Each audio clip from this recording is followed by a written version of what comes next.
Ladies and gentlemen, welcome to our second lecture about behaviorism. This is also a book about behaviorism by B.F. Skinner.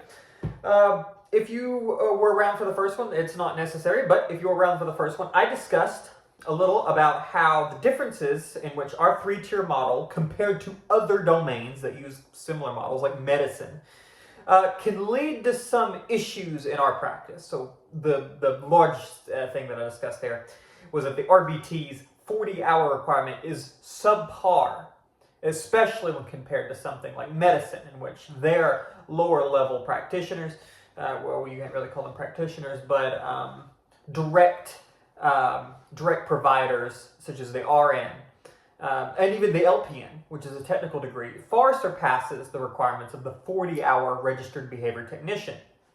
And as such, that educational difference means that 40-hour behavior technicians are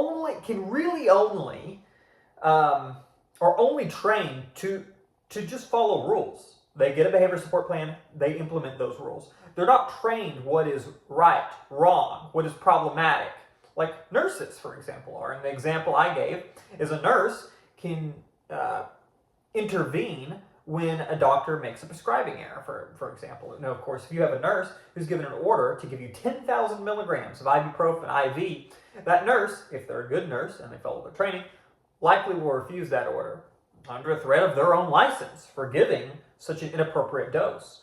They can intervene when there's problems. There is this kind of back and forth between the main clinician and the lower level provider. The nurses are smart, they're intelligent, they are part of a team. In ABA, it's almost like a serfdom. The registered behavior technician is only trained insofar as that they understand the terminology so that they can document, report, and they can also implement the procedures as it is written. It's up to the RBT themselves to dive into the intellectual history of this field, to dive into the clinical research of this field, to actually come to an understanding of what they're actually practicing, and to intervene when certain things may be wrong. And the example I gave, of course, is where this entire field is usually for individuals, usually prescribed for individuals with autism and other intellectual developmental disabilities. It's stimming. It's stimming. And stimming, which is known in the neurological and psychological literature to be completely okay and to be completely beneficial for the individual, while the philosophy here is simply observable behavior. Now, of course, behavior analysts know. They follow the research outside of just behavior analysts. They know analysis. They know that this is a problem, but there are a few that don't. Well, in fact, when I say a few, there is an unfortunate high margin of our community that simply ascribes to the 40-hour discrete trial training by Ivan Lavas. They continue subject children to 40 hours of discrete DTT over and over at the tabletop. And they suppress stimming. They try to normalize children. And they advertise this on their platforms. This is something companies do. It's unfortunate, but it is something that is within this field, and it's there. Now, how does this happen? Why does this happen within our field? Well, you have to understand the actual philosophy of what's going on. And it really comes down to the 7 dimensions of applied behavior analysis, specifically the third dimension, analytical. Applied behavioral analytical. Why? So analytical, that dimension of behavior analysis, which comes from a University of Kansas paper that really subscribes as 7 fundamentals of what makes applied behavior analysis the applied branch of the experimental analysis of behavior. So what it needs to fulfill in order to be ABA. It has to be analytical. That means that it needs to use data. You need to be able to use objective data to show a change from an intervention and from not without an intervention. So if I'm going to give an example here, frequency, and I'm going to use another vague example of stimming. So we're going to talk about a vocal stim, for example. The child goes, that may be a stim for them. So a vocal stim, again, may or may not be an appropriate behavior to target. Usually not. We're going to look here, and we're going to see that the frequency of that behavior is also going to change over time. So here on our y-axis we have time. Oh, sorry, this is our x-axis. In our y-axis we have the frequency. Over time, we may see here, but if I implement an intervention of some sort of just alternative reinforcement, for example, or some sort of extinction thing, some sort of change to the environment, and we see a decrease here in the behavior. That is what makes it analytical. It's what makes it observable. It's what makes it provable. So what's the problem with that? Well, we are treating a population with a neurodiversity. They exhibit subsets, when looked at through medically, differences possibly in functional MRI, perhaps genetically. There is something different about them. But this field doesn't recognize the neurology of it. It doesn't. It just simply doesn't. It looks at what is measurable data, the behavior, how can we implement and change it through the environment. Okay, so if the field struggles to recognize these differences in neurodevelopment and these differences in the profile, the chemical profile of the brain, how that influences an interaction with the environment, what you are going to get is circumstances in which the interventions for that youth or for that client, whoever that may be, they're going to be problematic. Now, here's the thing. Skinner proposed the idea of radical behaviorism. So this was different from methodological behaviorism of Watson. Watson said, he proposed, that behavior was simply a result of the environment and the reaction of the environmental and the behavioral interaction. You could forego the mind, you could forego these private events, as Skinner would call them, and you could simply cease to have to analyze them, because at first they were difficult to, and then second, perhaps they were meaningless in terms of this functional relationship with the environment.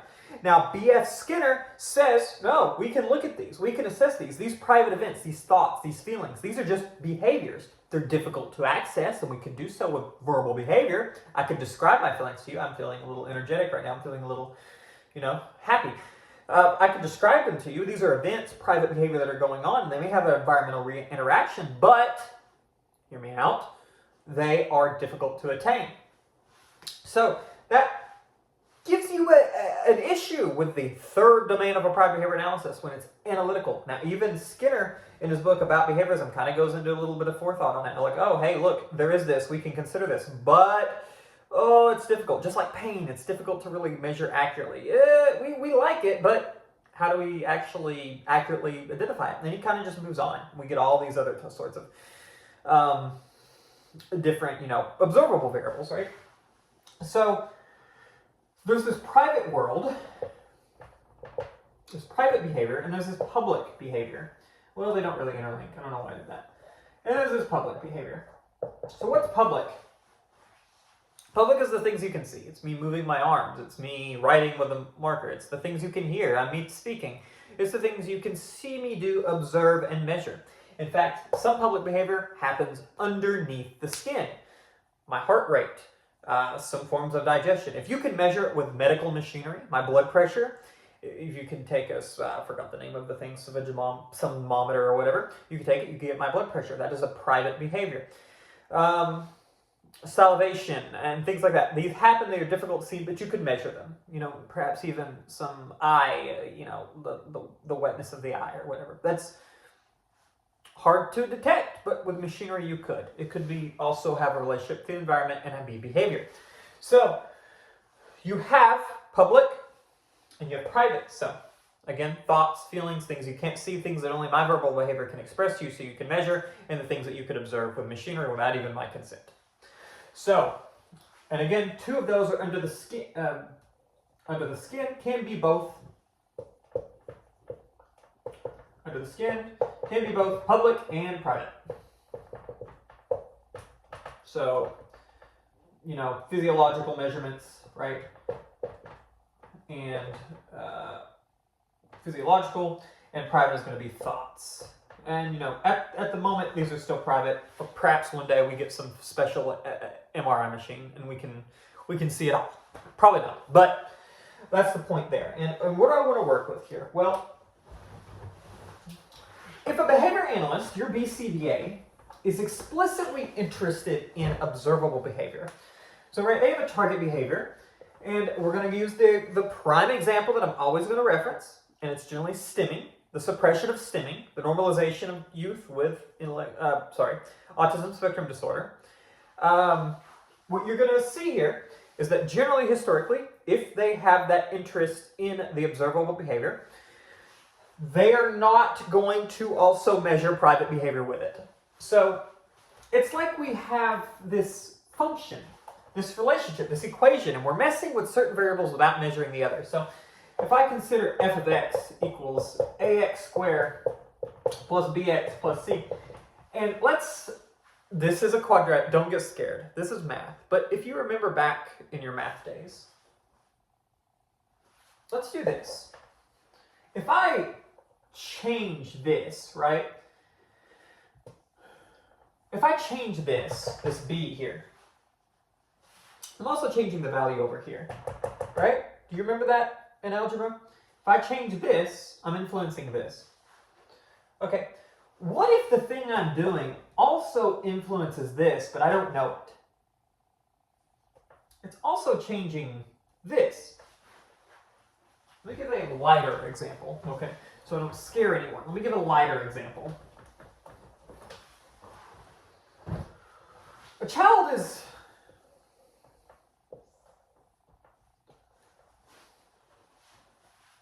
There's a child, and they are engaging in hand flapping. I'm always going to use the most general example here. They're engaged in hand flapping. It generally occurs at the presentation of a meal. Okay, so we're going to try to make this socially significant. It's at the presentation of a meal, they get excited and they start hand flapping. Why might this be socially significant? It's impeding independent eating. Okay, so the child is eating, but they're not doing so independently.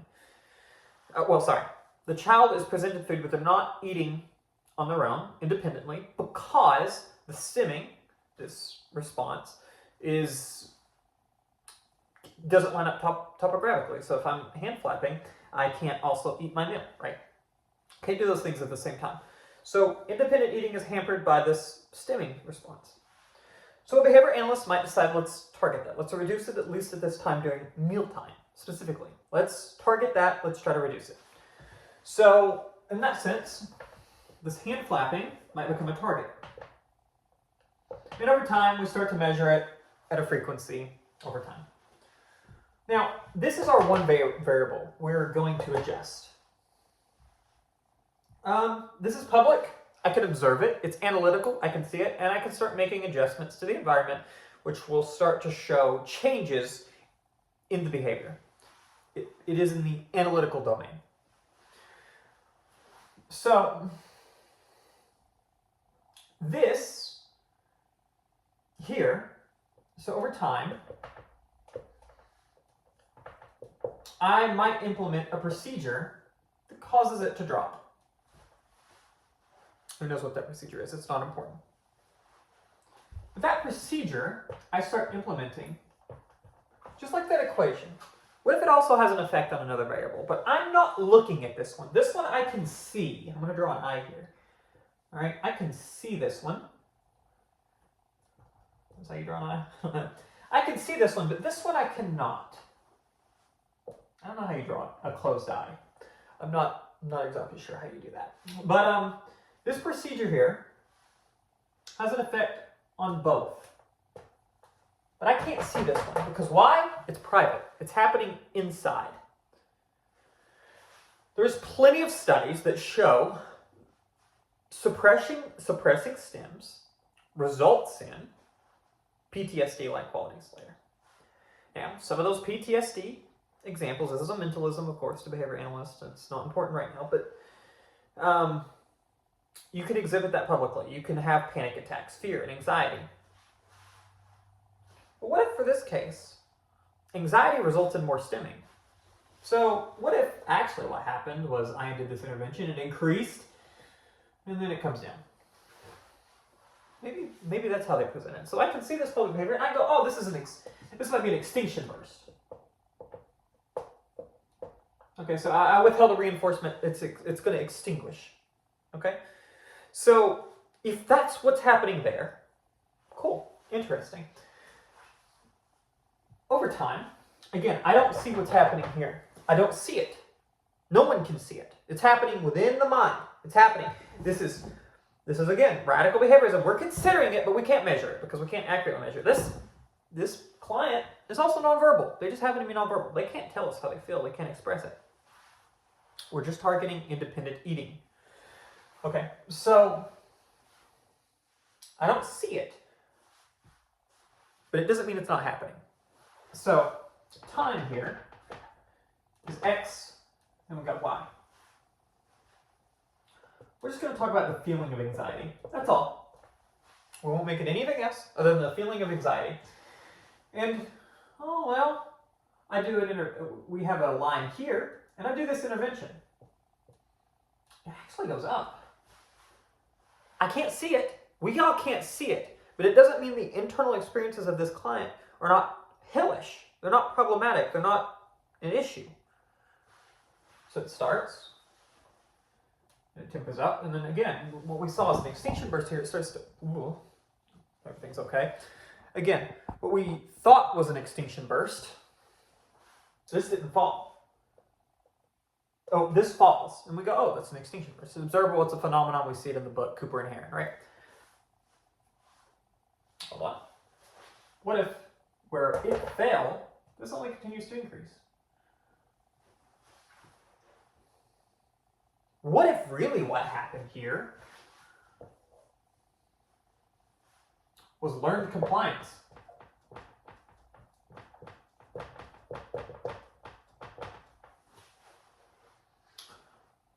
So the student, of course, excited, now stressed, they started stimming more, it increased. Their anxiety increased. We can't see this, it's happening in the brain. We can't see it, but it's happening. Oh, but they stopped. They slowed down, they stopped, they gave in.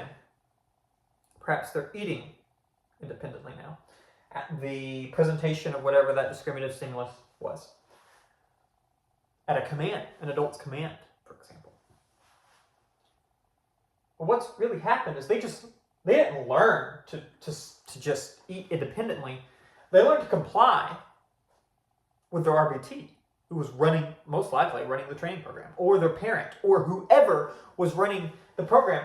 They learned to comply. They learned to reduce their public behavior at the cost of their mental sanity. So who was the behavior intervention for? Was the behavior intervention for the client? Was it at the behest, at the benefit of the client? Or was it at the benefit of the caretakers?